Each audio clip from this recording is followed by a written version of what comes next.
(1949), um bioquímico austríaco, naturalizado americano depois, né?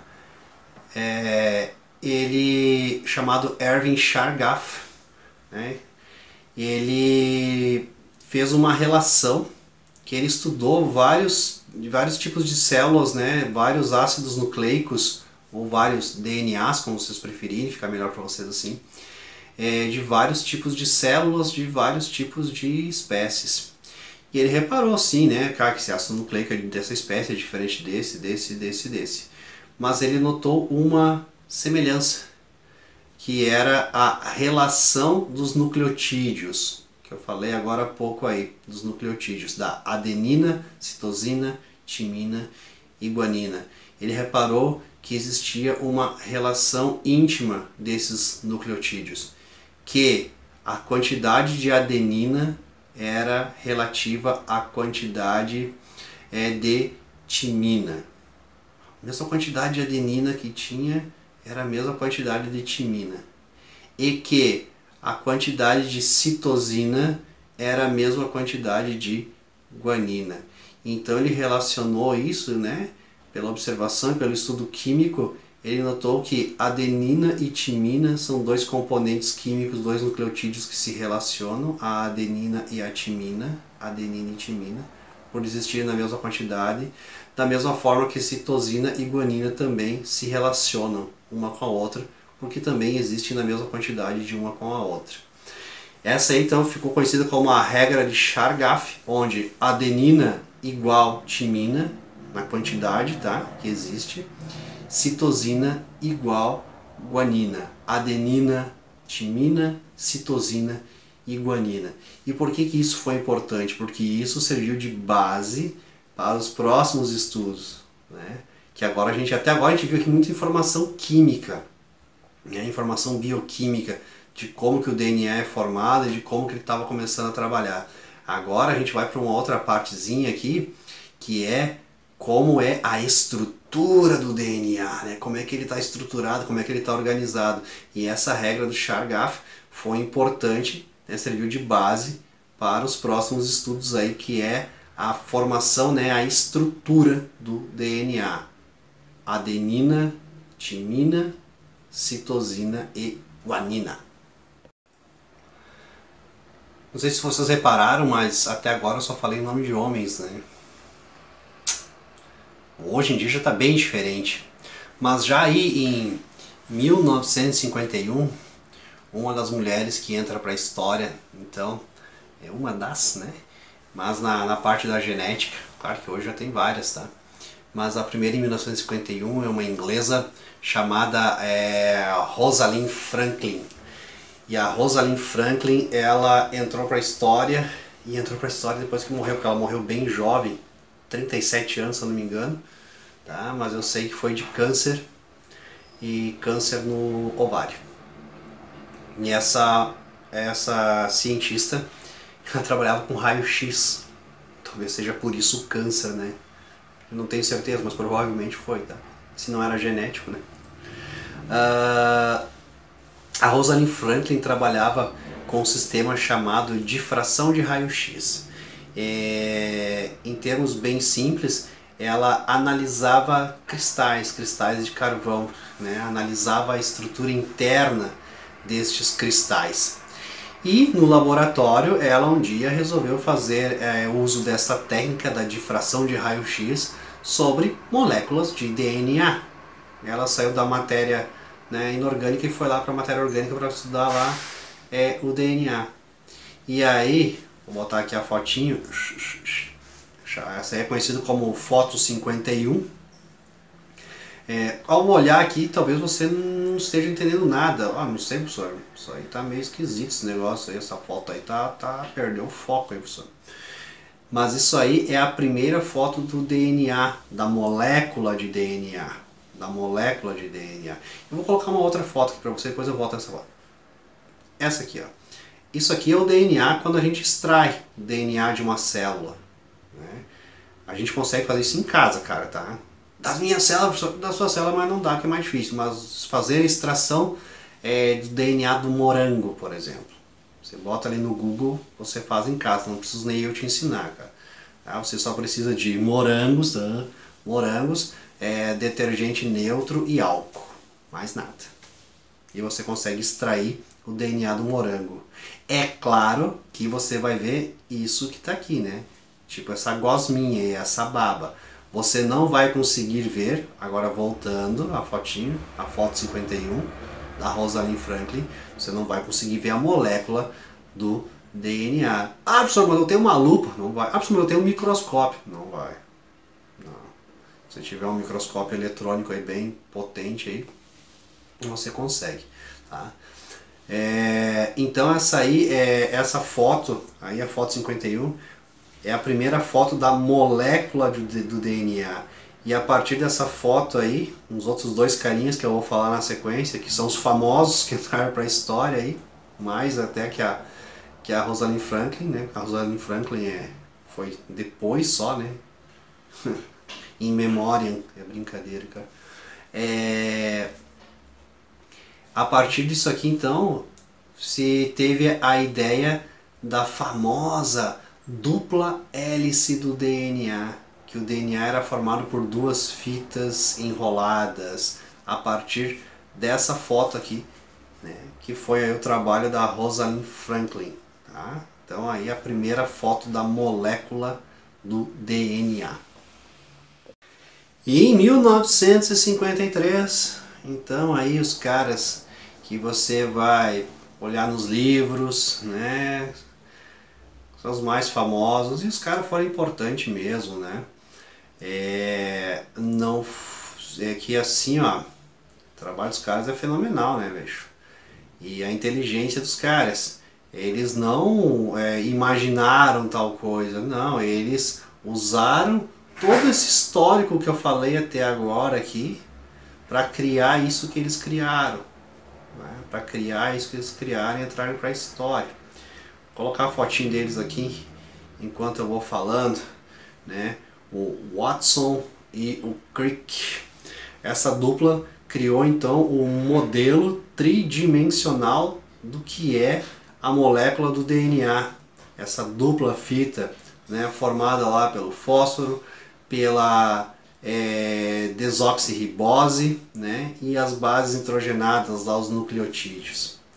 Eles se basearam muito no trabalho da Rosalind Franklin, né? Apesar da autobiografia deles lá, o Watson até falar dela, né? Mas não menciona ela com as devidas honras que ela deveria ter.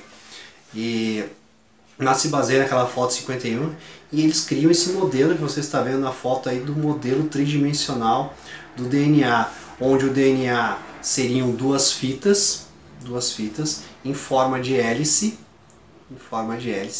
aonde os nucleotídeos estão ligados, né? Usaram lá a regra de Chargaff, adenina com timina, citosina com guanina. E eles também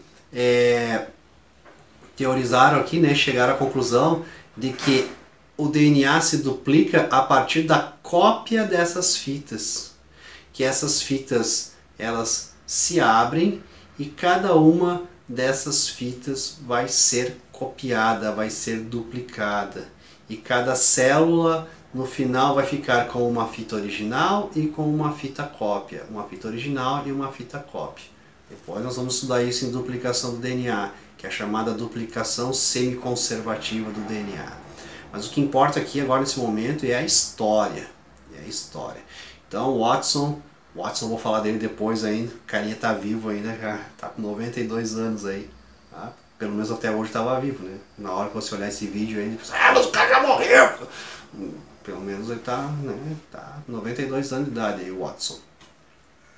Então eles fazem esse modelo tridimensional, eles começam a estudar então a estrutura do DNA baseado em trabalhos, né, anteriores, né, trabalhos lá do Chargaff, trabalho da Rosalind Franklin, trabalho do Louvin, lá dos nucleotídeos, que disse qual eram os nucleotídeos. Né? Você está entendendo? Isso tudo é um processo, né, cara? Um vai pegando o estudo do outro e vai aprimorando, vai aprimorando, vai aprimorando, né? Até porque as tecnologias vão aumentando e porque você olha o trabalho, né? Não, mas isso aqui também tem esse detalhe aqui, ó. Tá? E é isso que o Watson e o Crick fizeram e entraram para a história. Criaram um modelo tridimensional do DNA e é como ele realmente é. Década de 60, um americano, bioquímico americano, norte-americano, Marshall Nirenberg, ele decifrou lá o primeiro código genético, formar lá o aminoácido fenilalanina, né? Nomezinho chato de falar, hein? Mas não é isso que eu quero falar agora sobre aminoácidos, vem depois. Mas com essa descoberta dele, né, desse código genético, a gente vai chegar num conceito aí de algo chamado aí polipeptídeo. Você se acalme, você se acalme. O Biddle e o Tatum, os carinhas lá do experimento com o fungo, né, causaram a mutação do fungo e perceberam que ele parou de produzir uma enzima. Então eles lá relacionaram que um gene é responsável pela informação da produção de uma enzima. Depois viram que sim, que as enzimas são proteínas. Legal, enzimas são proteínas, mas que existem vários tipos de proteínas. Vários tipos de proteínas, não só as enzimas. Então se mudou que um gene tem a informação para produzir uma proteína. Seguindo os estudos aí, as proteínas, cara, elas são formadas por várias partes. E essas partes a gente chama lá de polipeptídeos. Imagina o seguinte, ó, cá tem os brinquedinhos aqui da minha filha, cara, da Alice. Imagina que isso aqui é um polipeptídeo, tá? Um polipeptídeo é uma parte de uma proteína. E essas partes elas vão então se encaixando, são moléculas pequenas, polipeptídeo é uma molécula pequena, que vai formar uma molécula bem grande, que é então a nossa proteína. Tá? Então cada partezinha aqui é um polipeptídeo, né? São polipeptídeos e que vão formar uma proteína. Então eu vou pegar um exemplo assim, ó. Vamos imaginar que eu tenho aqui dois polipeptídeos. Tá? Vamos fazer dois polipeptídeos grandões aqui para você poder visualizar melhor. E esses dois polipeptídeos aqui, quando eles se juntam lá, eles vão formar uma proteína. A hemoglobina, proteína do sangue. Tá? São dois polipeptídeos aqui que se juntam e formam uma proteína chamada hemoglobina. É o polipeptídeo alfa e o beta. Tá? São duas partes de uma proteína chamada hemoglobina. Legal? O que se descobriu é que essa parte da proteína, ela é feita, a informação dela está num gene de um cromossomo e essa outra parte da proteína, esse outro polipeptídeo, a informação dela está em outro gene e em outro cromossomo. Entendeu?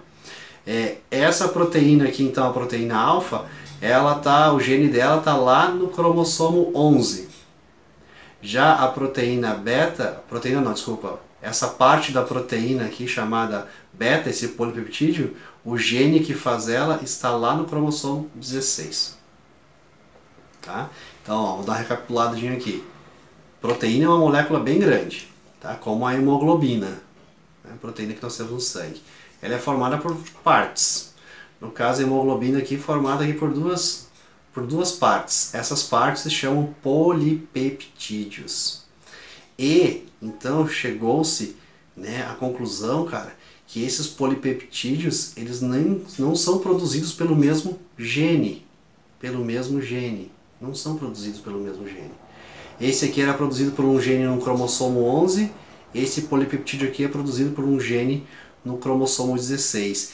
Então, aquele conceito que tinha um gene forma uma proteína, já não dá mais. Porque não é um gene só que forma a proteína inteira aqui da hemoglobina, por exemplo, do sangue, que eu estou usando como exemplo. né? Essa proteína inteira ela é formada por dois genes. São dois genes que têm a informação, né? E esses genes estão em cromossomos diferentes. Então se mudou o conceito de um gene, um polipeptídeo. Um gene tem a informação para produzir um polipeptídeo. Um gene tem informação para produzir uma parte da proteína. Tá? Eu espero que você tenha entendido. Proteína é uma molécula grande, formada por partes. Essas partes são chamadas de polipeptídeos. Polipeptídeos. E esses polipeptídeos são formados aí de uma mesma proteína, são formados por genes diferentes. Então, antes era um gene sabe, falar bem português bem fácil, um gene sabe como fazer uma proteína, depois mudou. Um gene sabe como fazer polipeptídeos, parte de proteínas, que depois se juntam. Gurizada, também faz parte da história aí, o que mais eu posso dizer para vocês? Processos de clonagem, que também envolve, de certa forma, a genética, né? Desde as décadas de 30, 1938, um alemão lá, o Hans Sperman, dá início com a passagem, né, do núcleo de uma célula já adulta para outra célula, para um outro óvulo e tal, né? Começa lá os primórdios da clonagem e que depois em 1996, né, que teve o grande boom da clonagem, o primeiro mamífero clonado, a Dolly, né? A Dolly viveu o que? 7 anos, ela morreu em 96 a 2003 e ela teve 6 filhos, a Dolly, cara. A Dolly tá embalsamada, né? Na Inglaterra, Escócia, é tudo a mesma coisa, tudo Reino Unido lá, né, cara? Tá embalsamado lá, tá? Até vou colocar aí, ó, a Dolly embalsamada aí, ó. Ficou pra história a Dolly, né? O clone, primeiro clone. Pelo menos que você sabe, né, cara? Porque os homens são o que são e são todos iguais. O difícil é saber quem é o clone de quem. Tá? Foi o Kate Campbell, aí, um inglês aí, que foi o responsável pela clonagem. Se bem que quem levou os créditos foi um outro cara, né, que depois mais tarde assumiu, não, quem liderou o projeto foi o Kate Campbell.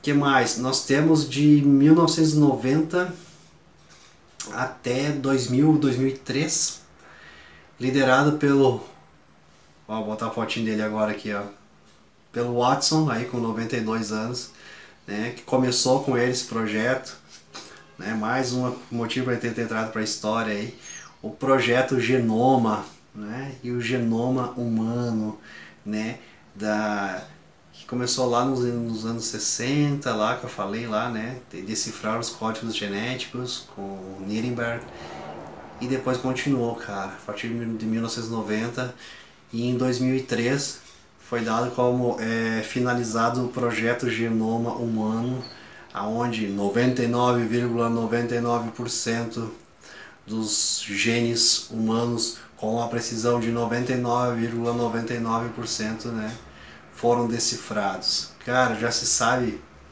tudo que é gene, para que é, cara. E isso é fantástico, né, cara? Você fala, o gene tal, que são por siglas, né, letras e números, gene tal, é responsável por sintetizar esse polipeptídeo, né, que vai dar resultado lá numa proteína tal, que vai ter essa função e essa função. Então aí, na questão do estudo de doenças genéticas, isso foi muito, muito importante mesmo. E algo que começou em 86, trabalhinho básico lá com bactérias, resultou agora em 2011 aí, duas francesas, se eu não estou enganado, pegaram esse estudo. Cara, mas olha que loucura isso aqui, ó. E saíram aí com a tal, né, em 2011 já, e na verdade não faz muito tempo que saiu na mídia isso aí, né. Pouca gente sabe, né, a respeito da CRISPR. Tem até numa música CRISPR, né, cara. CRISPR-Cas9, que é a nova técnica de reparação genética, que é, né, o futuro aí. Quando se pensava lá, então como eu comentei, né, se pensava lá das doenças genéticas serem incuráveis, isso não vai durar muito tempo não. Mas da mesma forma que se pode curar doenças genéticas, com essa tecnologia CRISPR, né, essa reprogramação genética, já se pode fazer o que se quiser, né, cara? E vou fazer uma propaganda aí de uma música. Tem uma música chamada aí Los Alamos, que ela fala exatamente disso, né? A capacidade incrível que o ser humano tem das descobertas e de fazer merda com essas descobertas. É brincadeira. Foi assim com a energia nuclear, né? Bom. E CRISPR não vai me surpreender nada se for levado para outro lado, né, cara? Criar aí super-humanos, super... O problema foi criar super-humanos, não vai ser problema, vão criar super soldados, né, cara? Soldado universal, aquela loucura toda, é o fim do mundo, né, cara? Tá louco. Bom, gurizada, antes de eu encerrar, vou dizer mais um detalhe. Quantos brasileiros vocês ouviram eu falar, hein? Fica a dica. Espero que vocês tenham gostado aí. Fiquem todos bem. E... fala a verdade, tô bonitão ainda.